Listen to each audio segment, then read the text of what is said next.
Well, guys, we are only one episode away from the finale of The Ones Who Live, which is just crazy to me.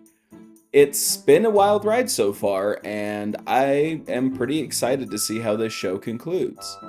I wasn't really expecting to see anyone from the main series outside of Rick, Michonne, and Jadis, but Gabriel actually made an appearance of all people. I don't know if he'll have any role to play in the finale, or if he was just here for the flashback scenes with Jadis, but it was good to see him. One thing I've appreciated in this show is the humor. The original series wasn't devoid of jokes or anything, but I feel like The Ones Who Live has improved a lot in this regard.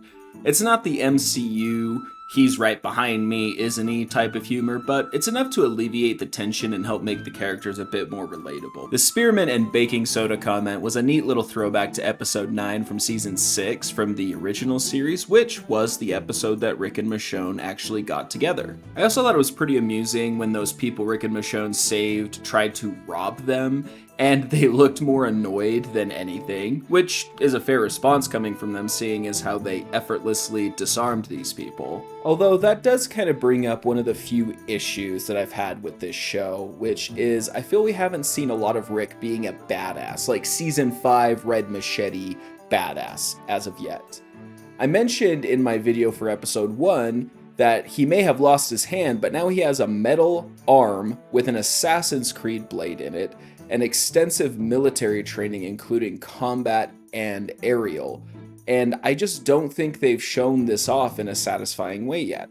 Maybe in the finale or a potential season 2 though. Surprise, surprise, Jadis shows up to kill them. She fails to do so, gets in a cat and mouse game with our leads, which has her team up with the people from earlier, only for all of them to die to walkers.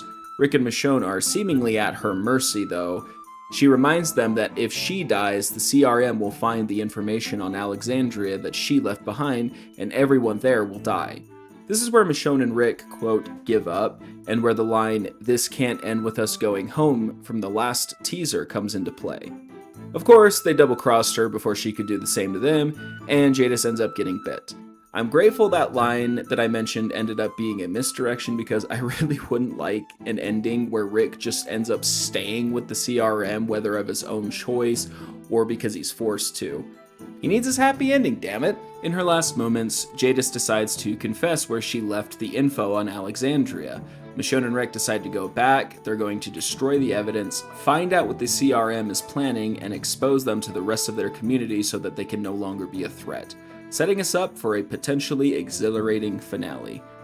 I've really loved the show so far, but I'm worried that if the finale doesn't stick the landing, it'll taint the entire series, similar to what happened with WandaVision. But the show hasn't let me down so far, so I'm not overly concerned with this. Alright guys, that's about all I have to say on this episode. Before I go, I do want to mention I will not be in town next week when the last episode airs. I may or may not do a video on it just from my phone rather than from my computer, but at the very latest, I'll get it to you guys on Tuesday next week. Alright guys, that about wraps it up for this one. What did you think of this episode?